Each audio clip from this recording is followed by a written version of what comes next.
And some of those workers have been rallying at the Metro Courthouse today, asking the city, state, even the federal government to get them back to work. News Channel 5's KELSEY GIBBS is joining us live. And KELSEY, they just want the city to help them safely reopen.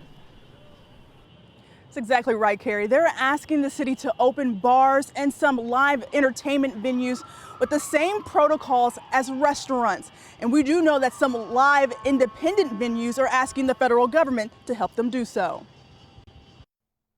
We don't know how many more months we can go. The curtains on the stage here at Third Coast Comedy Club have been closed for some time. It's been a very big challenge. That's kind of an understatement. We've laid off most of our staff, and yeah, it's a scary situation.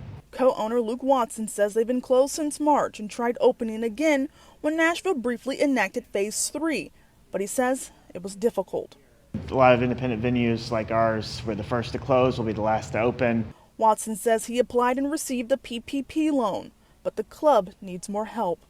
We're already starting to see venues that are closing down, and I'm worried to see how many venues will not be able to reopen ever if we don't get some kind of federal support. The same is being felt from independent entertainment venues and performing arts centers across the country. It's been challenging. Everything stopped probably around March 14th is when we ended up closing. Jennifer Turner, president of the Tennessee Performing Arts Center, says it's been a hard few months without any shows. Still have, rent and utilities and staff and all the costs that we're putting into our venues to make it safe for return.